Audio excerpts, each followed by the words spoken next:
ठाण्याच्या राजकीय, सामाजिक आणि सांस्कृतिक घडामोडींचं वर्तमान चित्र दाखवणाऱ्या ठाणे वर्तमानमध्ये मी नितीन बोरसे आपलं पुन्हा एकदा हार्दिक स्वागत करतो. सादर करीत आहोत आजच्या ठळक बातम्या. दिंडोरी प्रणीत श्री स्वामी समर्थ सेवा आणि आध्यात्मिक विकास केंद्र, मीठबंदर रोड, ठाणे येथे स्वामी समर्थ महाराजांचा श्री दत्त जयंती अखंड नामजप यज्ञ सप्ताह आयोजित करण्यात आला आहे. 28 नोव्हेंबर ते शुक्रवार 5 डिसेंबरपर्यंत या कार्यक्रमाचं आयोजन करण्यात आलं आहे. गेले सलग 37 वर्ष या कार्यक्रमाचं आयोजन करण्यात येत आहे. या कार्यक्रमाच्या निमित्ताने मोठ्या संख्येने स्वामी समर्थांचे भक्त या ठिकाणी एकत्र येत आहेत आणि नामजप यज्ञामध्ये सहभाग घेत आहेत. या ठिकाणी दररोज विविध धार्मिक उपक्रमांचं आयोजन करण्यात येत आहे. पहाटे 4 ते संध्याकाळी 4 वाजेपर्यंत श्री गुरुचरित्राचं वाचन या ठिकाणी होते आहे. त्याचप्रमाणे सकाळी 7 ते 8 या वेळामध्ये विविध प्रकारच्या पूजा संपन्न होत आहेत. या संपूर्ण कार्यक्रमाला जास्तीत जास्त नागरिकांनी भेट द्यावी असं आवाहन करण्यात आलं आहे. शुक्रवारी या ठिकाणी मंडल स्थापना, स्थापित देवता पूजन आणि हवन तसंच नित्य स्वाहाकाराचं आयोजन देखील करण्यात आलं होतं. उद्या या ठिकाणी श्री गणेश याग आणि मनोबोध यागाचं आयोजन करण्यात आलं आहे. उपचारांचा खर्च परवडत नसलेल्या सर्वसामान्य रुग्णांसाठी ठाणे सिव्हिल हॉस्पिटल खऱ्या अर्थाने जीवनदायी ठरतं आहे. वागळे एस्टेट येथील तात्पुरत्या ठिकाणी स्थलांतर करून देखील रुग्णसेवेमध्ये खंड पडू न देता रुग्णालयाने गेल्या 7 महिन्यामध्ये 4271 शस्त्रक्रिया यशस्वीरित्या पूर्ण केल्या आहेत. या शस्त्रक्रियांमध्ये 2326 या अतिशय क्रिटिकल आणि 1945 मायनर प्रकरणांचा समावेश असून सिझेरियन, लेप्रोटॉमी, हर्निया, टॉमी, डोळे, दंत, अस्थिरोग, कान, नाक, घसा यांच्यासह महत्त्वाच्या शस्त्रक्रिया पार पडल्या आहेत. दररोज साधारणपणे 500 ते 600 रुग्ण या ठिकाणी उपचारांसाठी येत असून रुग्णांवर यशस्वीरित्या उपचार केले जात असल्याची माहिती जिल्हा शल्यचिकित्सक डॉक्टर कैलास पवार यांनी दिली. सामान्य रुग्णालय ठाणे हे 2023ला भूमिपूजन झाल्यापासून जुनं जे हॉस्पिटल होतं 1926 पासूनचं ते आपण नवीन बांधकाम करण्यासाठी 900 बेडचं अपग्रेडेशनसाठी आणि सुपर स्पेशालिटी मेंटेनल चाइल्ड हेल्थसाठी आपण खाली केलं आणि टेम्पररी जागेवर मेंटेनची जी जागा बॅकसाईडला होती ते काही टेंट वाढ वगैरे उभारून कोर्टा कॅमेरा टेम्पररी हॉस्पिटल सुरुवात केली. चॅलेंजिंग काम आहे. चॅलेंजिंग काम असताना मलाही त्या गोष्टीचं तर प्राऊड आहे की आम्ही आता इथे जवळपास 2 वर्ष झाले इथे शिफ्ट झालेलो आहे. आमच्या कामामध्ये उलट कुठलंही कमी झालेलं नाही. उलट त्या हॉस्पिटलमध्ये ज्या सर्जरीज वगैरे त्यापेक्षा जास्त प्रमाणात कामं आम्ही इकडे करतो. ॲडमिशन्स असतील, पेशंट ट्रीटमेंट असेल, OPD असेल. ऑपरेशनबद्दलच जर सांगायचं तर या वर्षात जरी आकडा मी सांगितलं एप्रिल ते आत्तापर्यंत जवळपास आम्ही 4300च्या वरती आत्तापर्यंत टोटल सर्जरीज केल्या आहेत. त्याच्यापैकी 2300च्या वरती मेजर सर्जरीज आहेत आणि 2000च्या वरती मायनर सर्जरीज आहेत. इथं ऑपरेशन थिएटर असतील, बाकी कुठली सुविधा आम्ही बंद केली नाही. जेवढे बेड आहेत तेवढेच बेड चालू ठेवलेले आहेत. उलट आम्ही काही अंशी कॅन्सरच्या पेशंटचे ऑपरेशन करू शकलो. याच्यात 5-6 कॅन्सरच्या पेशंटचे ऑपरेशन्स केलेत. माजीवाडा लोढा भागातील नाल्यावरील सुमारे 25 वर्ष पूल जुनं आणि जीर्ण झाला असून वाढत्या लोकसंख्येनुसार आमदार श्री संजय केळकर यांनी केलेली नवीन पुलाची मागणी मान्य करण्यात आली आहे. लवकरच नवीन पुलाच्या कामाला सुरुवात होणार असल्याने परिसरातील वाहतुकीचा ताण मोठ्या प्रमाणात कमी होणार आहे. बुधवारी आमदार संजय केळकर यांनी अधिकाऱ्यांसमवेत या स्थळाची पाहणी केली.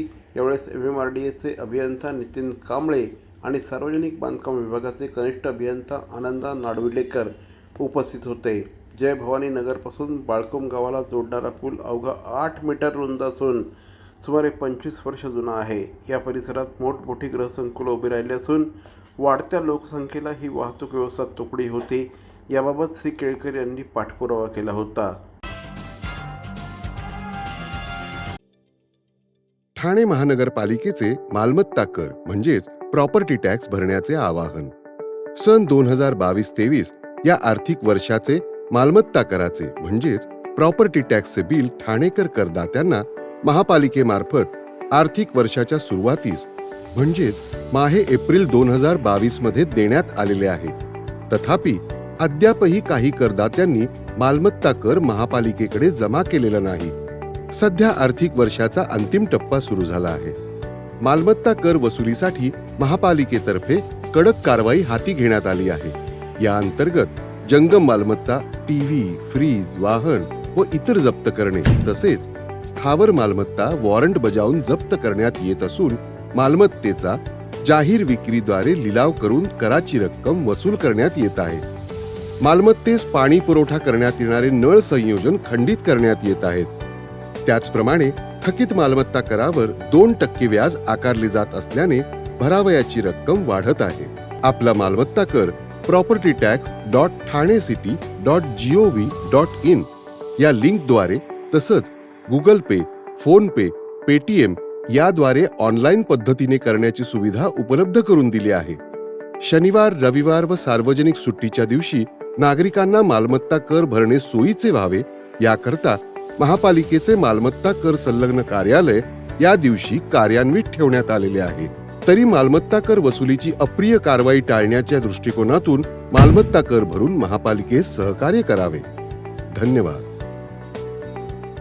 CP Goenka International School, nurturing talent at young age for scholastics, sports and performing arts in global perspective. Proud to have world toppers and country toppers in 10th standard Cambridge examinations. Ranked the best emerging school by the Times of India for personality over percentage. CP Goenka is the intelligent choice.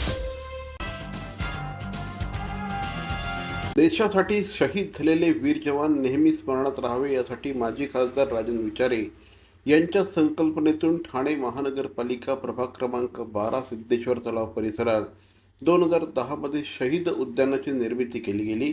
या उद्यानात गेले 15 वर्ष देशासाठी बलिदान देणाऱ्या वीर जवानांना मानवंदना देण्यात येत आहे. मुंबईमध्ये 26/11 रोजी झालेल्या अतिरेकी हल्ल्यात आपल्या वीर जवानांना प्राण गमवावे लागले होते. त्यांना श्रद्धांजली काल वाहिण्यात आली. या कार्यक्रमाच्या समारोपास महापालिकेचे अग्निशमन दल, पोलीस दल यांनी श्रद्धांजली अर्पण केली. तसंच उपस्थित असलेल्या मान्यवरांच्या समवेत बाल आणि युवकांचे देशभक्तीवर नृत्य देखील सादर करण्यात आले. कार्यक्रमाला नौपाडा पोलीस स्थानकाचे वरिष्ठ पोलीस निरीक्षक श्री अभय महाजन, आयोजक शिवसेना नेते राजन विचारे, केदार दिघे, प्रदीप शिंदे यांच्यासह अनेक मान्यवर उपस्थित होते. 10 वर्षाच्या मुलीच्या जबड्यातील 500 ग्रॅमचा ट्यूमर यशस्वीरित्या काढण्यात डॉक्टर सौरभ चाळके आणि डॉक्टर गौरव धनावत यांना यश आलं आहे. ओरल कॅन्सर क्लिनिक टीम आणि खिदमत ट्रस्टच्या महत्त्वपूर्ण सहकार्याने ही उल्लेखनीय कामगिरी करण्यात आली आहे. उत्तर प्रदेशातील 10 वर्षाच्या मुलीचं जीवन त्यामुळे वाचवण्यात हॉस्पिटलच्या डॉक्टरांना अतिशय महत्त्वपूर्ण अशा प्रकारचं यश आलं आहे. तिच्या खालच्या जबड्यात जवळपास 500 ग्रॅम वजनाचा मोठा आणि वेगाने वाढणारा ट्यूमर गेल्या 2 वर्षांपासून होता. त्यामुळे तिचं खाणं, बोलणं, श्वास घेणं कठीण झालं होतं. हे रुग्ण खिदमत ट्रस्टच्या हाइन कॅन्सर विभागाचे प्रमुख श्री आफताब बादशाह यांनी डॉक्टर सौरभ चाळके आणि त्यांच्या ओरल कॅन्सर क्लिनिक टीमकडे तातडीच्या उपचारासाठी पाठवली होती. वेळेवर त्यांनी केलेल्या मदतीमुळे या मुलीचं जीवन अक्षरशः वाचलं आहे.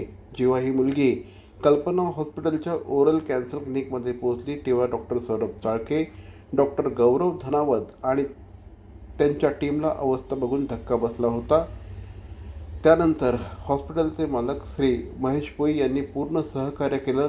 त्यामुळे कोणताही विलंब न करता ही शस्त्रक्रिया करण्यात आली. डॉक्टर चाळके, डॉक्टर धनावत आणि ओरल कॅन्सर क्लिनिकच्या टीमने अत्यंत गुंतागुंतीची ही शस्त्रक्रिया यशस्वीरित्या पार पाडली आणि संपूर्ण ट्यूमर काढून टाकला. पूर्वी खाणं देखील कठीण असलेली ही मुलगी आता चालते, खेळते, हसते, नीटपणे खातेसुद्धा. तिच्या उपचारानंतरची प्रगती ही अद्भुत आणि प्रेरणादायी आहे असं या निमित्ताने डॉक्टरांनी म्हटलं आहे.